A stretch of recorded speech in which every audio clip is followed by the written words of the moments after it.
Assalamualaikum warahmatullahi wabarakatuh.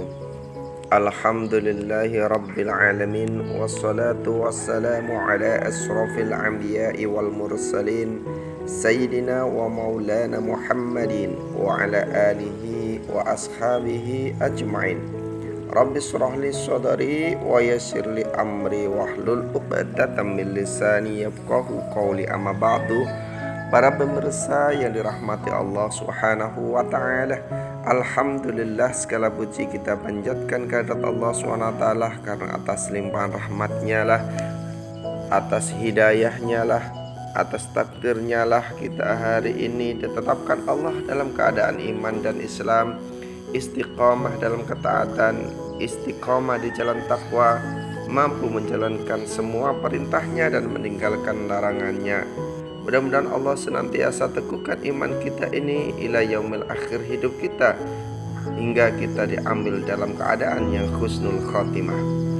Salawat dan salam tetap terlimpahkan kepada junjungan kita Rasulullah sallallahu alaihi wasallam, juga para keluarganya, para sahabatnya, para tabi'in, tabi'in, para ulama dan seluruh kaum muslimin yang senantiasa berada di jalan Allah dan Rasulnya.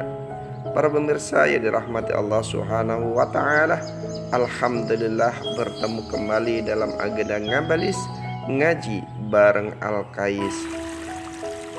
Para pemirsa yang dirahmati Allah Subhanahu wa ta'ala, Allah Subhanahu wa ta'ala berfirman dalam surat Al-Furqan ayat yang ke-23. A'udzu billahi minasyaitonir rajim. Wa qadimna ila ma'amilu min amalin faja'alnahu haba'am manthura. Dan kami periksa semua amal yang mereka kerjakan, lalu kami jadikan amal-amal itu bagaikan debu yang berterbangan. Para pemirsa yang dirahmati Allah Subhanahu wa ta'ala, Allah sampaikan melalui ayatnya, Allah sampaikan melalui firman-Nya ini kepada kita, jangan sampai amal-amal kita kemudian diperiksa oleh Allah Subhanahu wa ta'ala. Amal yang sudah kita kerjakan dengan susah payah, amal yang sudah kita kerjakan dengan kerja keras, amal yang kita kerjakan dengan biaya yang besar, tapi dalam pemeriksaan Allah Subhanahu wa ta'ala, amal-amal yang kita kerjakan itu bagaikan debu yang berterbangan, tidak ada manfaatnya, tidak ada hasilnya, dan tidak berbekas, tidak menghasilkan kebaikan di sisi Allah Subhanahu wa ta'ala. Mengapa demikian? Karena amal itu tidak disertakan niat karena Allah Subhanahu wa ta'ala.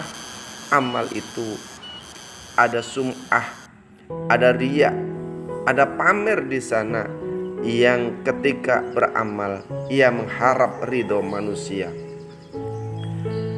Al-Faqih menuturkan dari Muhammad bin Fadl, dari Muhammad bin Ja'far, dari Ibrahim bin Yusuf, dari Ismail, dari Amr, dari Abu Hurairah, bahwa Nabi sallallahu alaihi wasallam bersabda, rubba sha'imin laisa lahu khaddun min saumihi illa ju'a wal atas, wa rubba qa'imin laisa lahu khuddun min qiyamihi illa saharu wattaba'ab.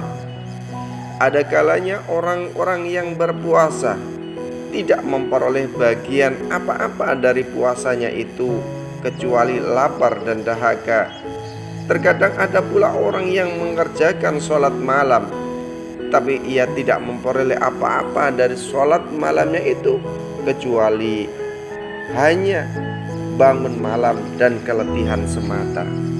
Maksudnya dari hadis yang disampaikan Rasulullah SAW adalah apabila puasa dan sholat malam itu dikerjakan bukan karena Allah Subhanahu wa ta'ala, maka tidak ada pahala baginya. Sementara orang-orang bijak mengumpamakan bahwa orang yang mengerjakan ibadah karena riya, karena pamer kepada orang lain, karena sum'ah, menginginkan popularitas, adalah seperti orang yang pergi ke pasar memenuhi kantongnya dengan kerikil. Kemudian orang-orang berkata, betapa penuhnya kantongmu itu, namun ia sendiri tidak bisa mengambil manfaat kecuali hanya pujian orang. Jika ia menginginkan sesuatu, maka kerikil itu sama sekali tidak bisa dipergunakan sebagai alat beli dan ia tidak mendapatkan apa-apa. Demikian pula yang beramal karena riya dan sum'ah, ia tidak akan bisa mengambil manfaat dari amalnya kecuali hanya pujian orang. Dan kelak di akhirat ia tidak akan mendapat pahala dan kebaikan di sisi Allah Subhanahu wa ta'ala. Para pemirsa yang dirahmati Allah Subhanahu wa ta'ala, dalam hal ini dari Waqi menceritakan dari Sufyan Ats-Tsauri, dari seorang yang mendengar Mujahid berkata, Ja'a rajulun ilan nabiyya sallallahu alaihi wasallam wa qala ya Rasulullah inni atasaddaqu bisadaqati faltamisu biha wajhallahi ta'ala wa uhibbu ayyuqala li khairun fanuzilat hadhil ayah wa man kana yarju liqa'a rabbih falyamal amalan sholihan fala yusyrik bi ibadati rabbih ahada.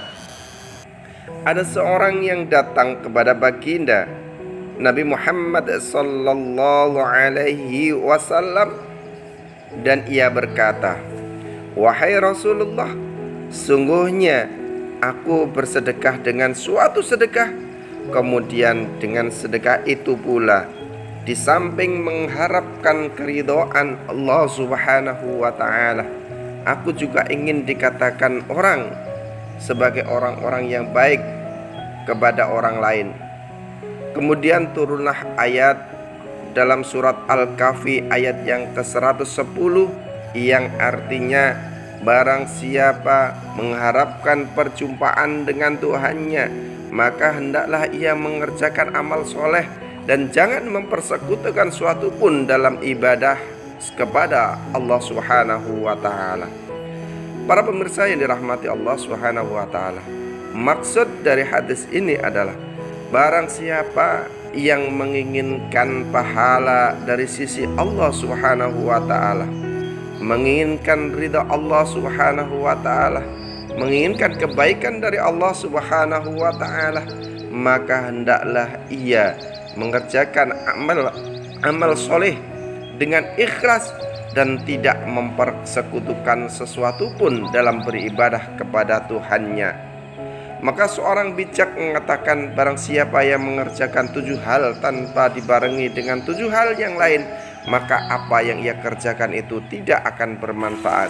Yang pertama, seorang yang beramal karena takut namun tidak memelihara dirinya.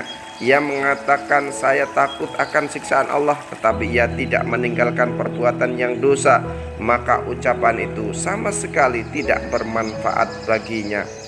2. Seorang yang beramal dengan penuh harapan namun tidak berusaha. Ia mengatakan, saya mengharapkan pahala Allah, tetapi ia tidak berusaha mencapai suatu amal itu dengan amal soleh, maka apa yang ia ucapkan tidak akan ada gunanya. Yang ketiga, niat tanpa realisasi, di mana dalam hati ia berniat untuk beribadah dan berbuat baik, namun ia tidak merealisasikannya dengan tindakan, maka apa yang ia niatkan itu tidak akan bermanfaat baginya. Yang keempat, doa tanpa kesungguhan. Ia berkata dan berdoa kepada Allah Subhanahu wa ta'ala agar diberi kekuatan untuk mengerjakan perbuatan-perbuatan yang baik, namun ia tidak sungguh-sungguh untuk mengerjakan perbuatan baik itu, maka doa itu tidak ada gunanya baginya. Yang kelima, mohon ampun tanpa penyesalan. Ia mengucapkan, saya minta ampun kepada Allah Subhanahu wa ta'ala, namun ia tidak menyesali dosa-dosanya, maka permohonannya itu adalah sia-sia. Yang keenam, dalam hal yang kelihatan ia kerjakan dengan baik, namun dalam hal yang tidak diketahui orang lain ia tidak mengerjakan dengan baik, maka tindakan semacam itu tidak mendatangkan kebaikan kepada pelakunya.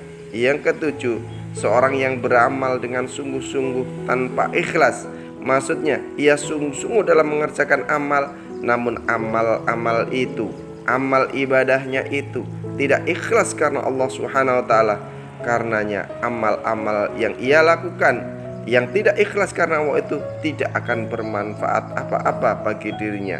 Bahkan hal itu merupakan penipuan bagi dirinya sendiri.